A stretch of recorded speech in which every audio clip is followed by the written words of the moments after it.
So we are still in Hotza'ah. So let's start. Shabbat Perek Yud Mishnah Daled.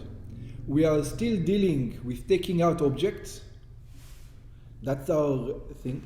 In Mishnah Gimel, just to bring a little bit, because we need to understand a little bit, when it comes to taking out stuff, carrying, there's a rule. You have to, in order to be obligated from the Torah, which means in order to bring a korban, if you did it by mistake, for example, on Shabbat, you need to do it the way it's done. Let me give an example. If you write with your hand, it's called writing on Shabbat, and you're obligated.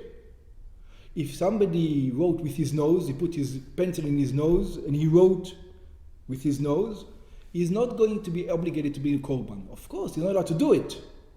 But there's no korban necessary. Or he's not allowed even to bring a korban because it's not the way it was done. Yes, there's a shinui. That's right. So you have to have this concept in mind that in order... I write in the left, I usually write in my right hand. For example. I don't have to bring the korban. You're not allowed to do it. You're not allowed to do it, but you're not going to bring korban. You're patur me'onesh or me'akorban? Patur me'akorban. Ha'onesh, rabbis can do whatever they want, whatever they decide. They can decide whatever they want. Okay. Whatever the rabbi decides. Korban you don't need. From the Torah you're not obligated. Okay. So Bi'ur Mishnah Daled.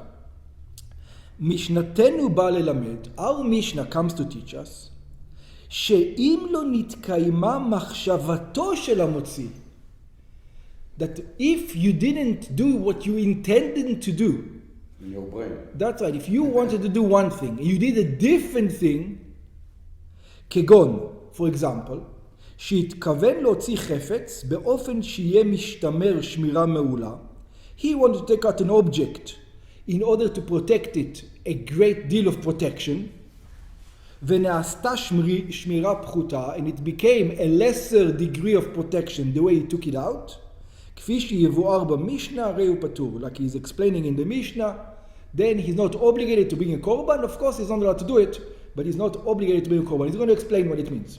Don't worry. So he explains, when you take out an object, you want to protect it from thieves, you want to protect it from falling, you want to protect it from many things. So this is what he says, המתכוון להוציא לפניו. He intended to take out the object in front of him. In other words, he intended that there's two ways to carry your bag or your things. They had like pockets, either in a backpack or in a front pack. So if you really care about your money, you put it in the front pack so you can see it, what's happening to it, or it doesn't fall in the back, or things like this. So the guy intended to take out an object on the front. המתכוון להוציא לפניו, he intended to take out this object in front of him, כגון שצרר חפץ בטליתו. For example, he's walking with a talis and he put inside, like he made a hole in the, like a hole in the talis, and he put keys inside. You made the talis like a sack. No, he's not carrying the talis. His talis is wearing. He's wearing the talis. He's wearing the talis and he's carrying a thing the thing inside. It has a small hole. There's in the bitna, and he puts something inside. Whatever the case is. כגון שצרר חפץ בטליתו, he put something in his talis, ונתכוון שיהיה תלוי לפניו, and he meant that it's going to be on the front of him. שיהיה משתמר כראוי, because it was money, it was expensive, whatever the thing was, הוא בא לו לאחריו, and the talis turned around, and now the object is in the back. So even though he intended, but because he intended to do it on the front, which means shmira meula, a great deal of protection, and it turned out a lesser deal of protection, he's not going to be obligated to bring a sacrifice. Even though his intention was breaking the law. What does it mean? What do you care if you carry it in the back or in the front? What do you care if you write with your right hand or with your nose?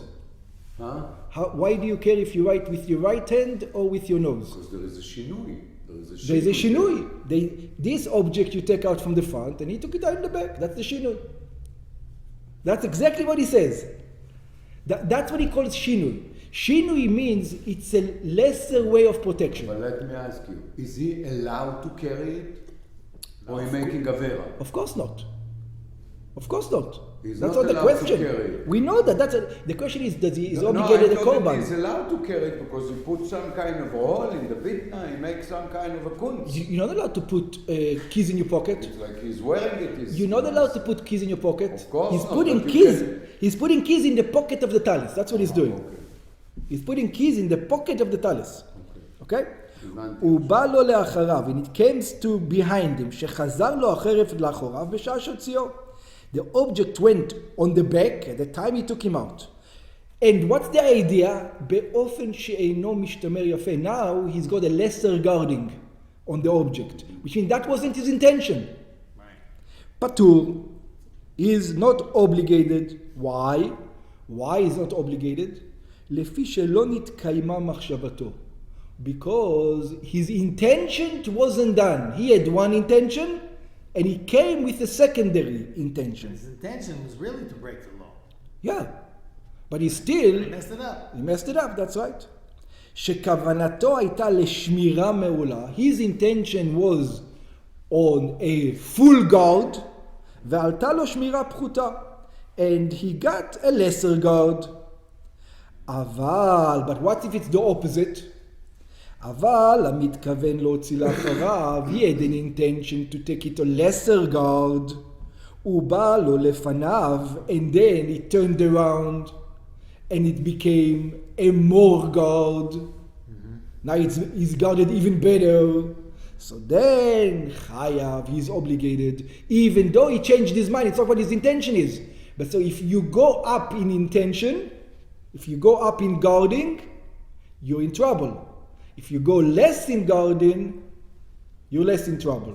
God saved you from bringing the sacrifice. So it's like the same as you meaning to write in your left hand, and then suddenly you write in your right hand. That's right. That's right. Same thing exactly. You don't get.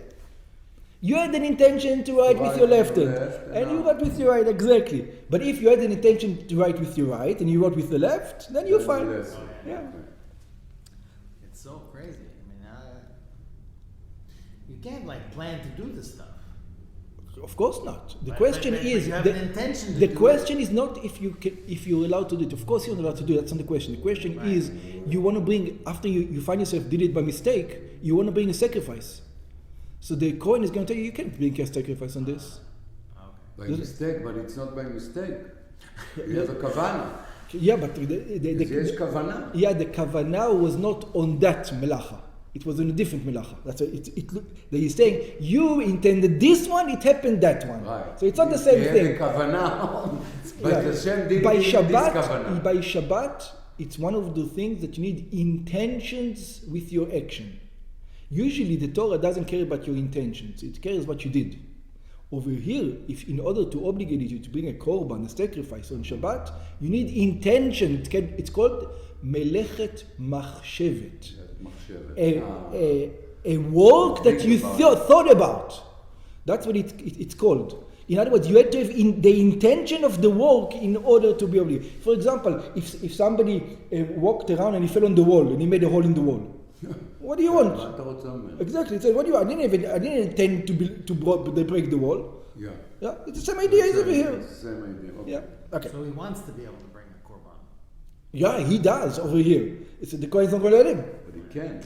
He can't. He says you didn't. You're not.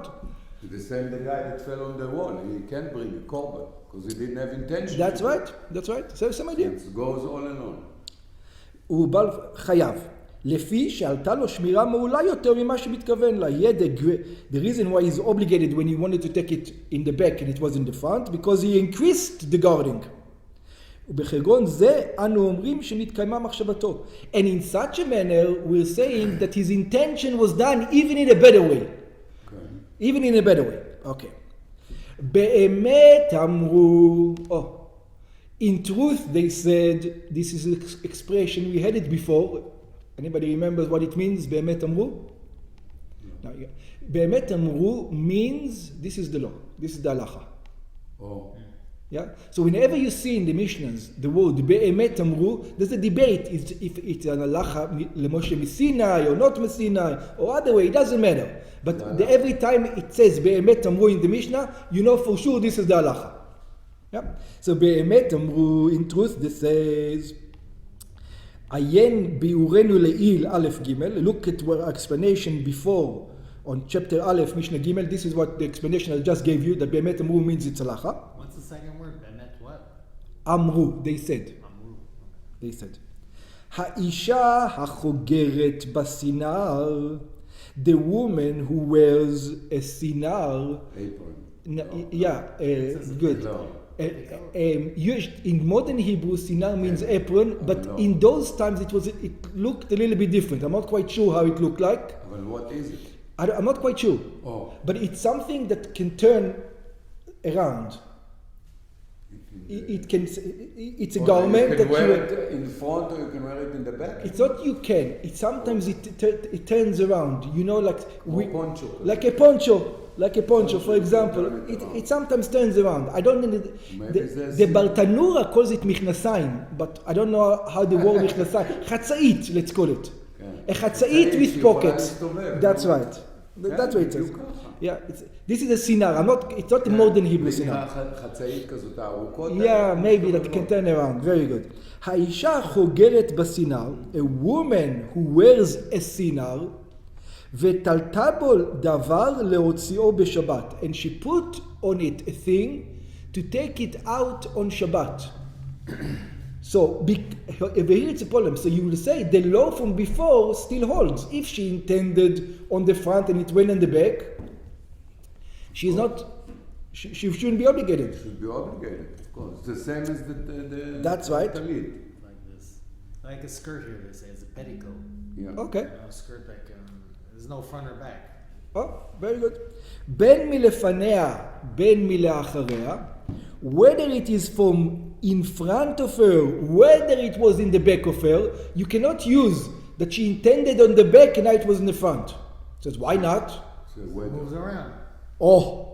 כלומר שאפילו התכוונה להוציא את הדבר לפניה, which means, even if she had an intention to take the things in front of her, וחזר לה לאחריה, and it went to the back of her, חייבת חטאת, she's obligated a sin offering. Why? שכן ראוי להיות חוזר, because that's what it used to do all the time, it used to turn. That's the way it used to go. It wasn't like a garment that, you have a front or a back. She knows that it's all the time, it goes around. דרכו של סינר להיות חוזר סביבותיה. This is the way of this garment. It turned around. וכיוון שהיא יודעת שהוא חוזר, and since she knows all the time that one second it's going to be in the front, one second it's going to be in the back, הרי על דעת כן הוציאה. This is why she's taking it out. ונמצא שנתקיימה מחשבתה. And therefore she did her deed. In other words, what she thought about happened. Even though she had an intention to do the other ones, she knew that that's what he does. Rabbi Yehuda says, Af mekablei ptakin. Even the mailman, Rabbi Yehuda, the mailman had the bag similar to the mailman today, I think. Yeah, sometimes it's in the front, sometimes it's in the back. So sometimes it goes like this, sometimes it goes like this. Sometimes. Yeah, exactly. It can go in both ways. אותם השליחים כגון לבלרי המלך, those messengers like the people of לבלרי המלך, המביאים איגרות ממקום למקום, that bring letters from one place to another, נותנים אותם בקנה של עץ.